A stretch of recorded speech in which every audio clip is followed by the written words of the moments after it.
अरे बंसी, जल्दी चल, देर हो गई है। हाँ, जल्दी भागो यहाँ से। हे भगवान, बचा लो।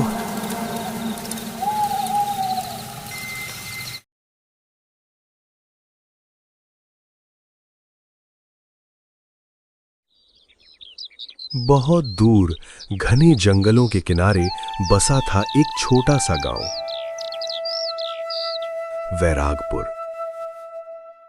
गांव के उत्तर में फैला था एक ऐसा जंगल जहां दिन में भी अंधेरा पसरा रहता था। उसी जंगल के किनारे खड़ी थी एक टूटी फूटी पत्थर की मूर्ति। गांव वाले उसे कहते थे श्रापित मूर्ति। चेहरा एक स्त्री का, लेकिन आंखें ऐसी जैसे किसी की आत्मा खींच ले।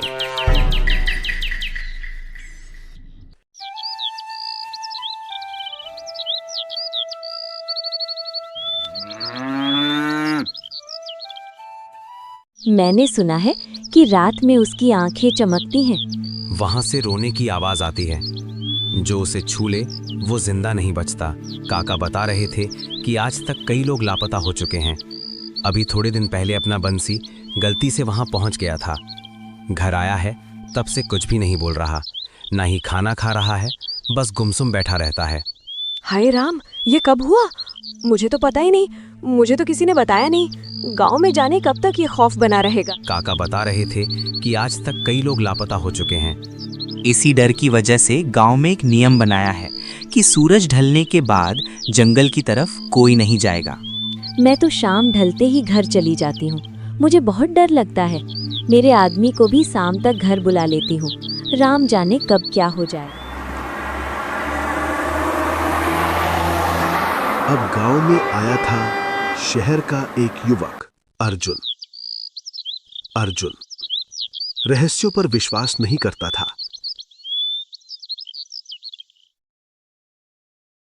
काका, गांव में सन्नाटा क्यों फैला है? रात को कोई टहलने नहीं जाता क्या? बेटा, गांव के उत्तर में एक श्रापित मूर्ति है। बस उसी का खौफ सबके मन में रहता है, इसलिए कोई रात को घर से बाहर नहीं निकलता। भूत प्रेत सब कहानियां होती हैं। अगर रहस्य है तो वजह भी होगी। बेटा, उस जंगल की तरफ मत जाना। वो मूर्ति, वो जिंदा है। आज रात मैं मूर्ति के पास जाऊंगा और देखूंगा कि कितना सच है और कितना झूठ। मैं किसी भूत या आत्मा में नहीं मानता।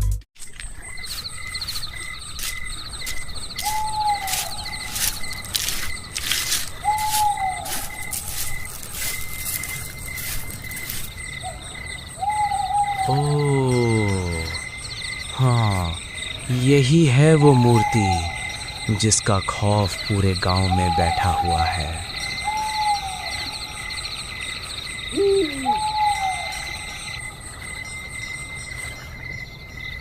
जैसे ही अर्जुन जंगल पहुंचा, झिंगुरों की आवाज बंद हो गई। हवा ठंडी हो गई। ठक ठक ठक, जैसे कोई नाखून घसीट रहा। ये अजीब लग रहा है। कौन है? मूर्ति की आंखें चमकने लगी और आवाज हवा में गूंज उठी। तू क्यों आया है? मैं सच जानना चाहता हूँ।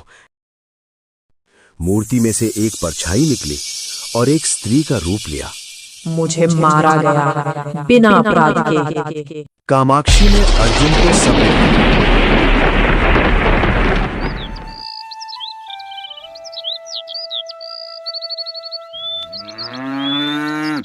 30 साल पहले इसी गांव में रहती थी एक स्त्री, कामाक्षी। सुंदर, दयालु और जड़ी बूटियों की जानकार।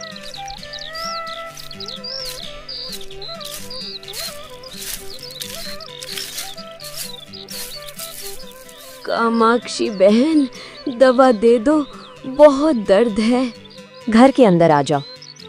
आओ भीतर, खाट पे लेट जाओ, मैं देख लेती हूँ क्या हुआ है। अरे घबराने की कोई जरूरत नहीं, मैं अभी काढ़ा बना देती हूँ, देखना सब ठीक हो जाएगा। कामाक्षी, तुम ना होती तो मेरा क्या होता। मैं मुखिया के पास भी गई थी कि कुछ मदद कर दे। गांव के ओझा के पास भी गई थी, पर निराशा ही हाथ लगी। न मुखिया ने मदद की, न ओझा से कुछ हुआ।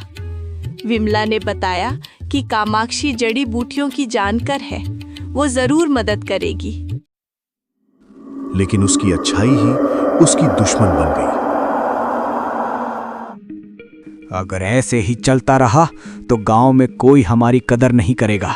सब के सब वो कामाक्षी के बस में हो जाएंगे। ये औरत लोगों को हमारे खिलाफ कर रही है।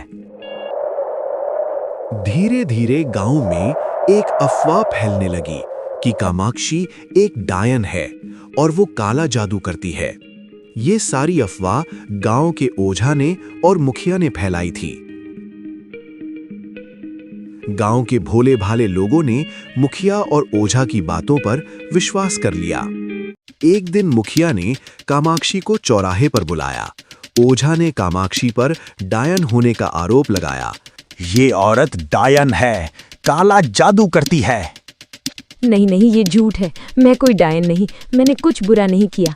मैं निर्दोष हूँ, मैं निर्दोष हूँ, मैं कोई डायन नहीं। मारो इसे, ये डायन है, मार दो डायन को। मारो इसे, ये डायन है, मार दो डायन को, मारो इसे, ये डायन है, मारो इसे, मार दो डायन को। कामाक्षी खूब गिड़गिड़ाई, पर भीड़ अंधी हो चुकी थी। किसी ने कामाक्षी का विश्वास नहीं किया और चौराहे पर ही कामाक्षी को मार दिया गया। मुखिया और ओझा की योजना सफल हुई। मार दो डायन को, ये डायन है, मारो इसे, मारो इसे, डायन है, डायन, मार दो डायन, मार दो डायन को, मार दो डायन को। अगर मैं निर्दोष हूँ तो मेरी आत्मा कभी शांत नहीं होगी। कुछ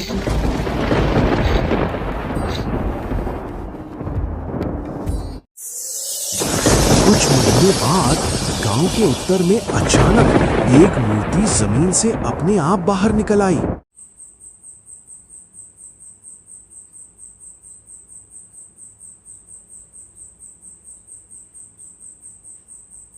ये बहुत बड़ा अन्याय था।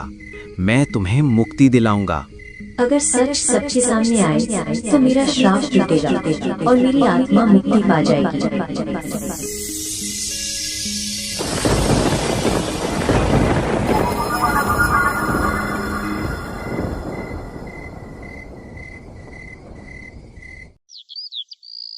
अगली सुबह मूर्ति टूटी पड़ी थी और अर्जुन बेहोश पड़ा था। गांव वाले अर्जुन को ढूंढते ढूंढते वहां आ पहुंचे थे। अर्जुन होश में आया और गांव वालों को सब सच बताया। निर्दोष कामाक्षी को मुक्ति मिली और फिर कभी गांव में कोई खौफ नहीं रहा।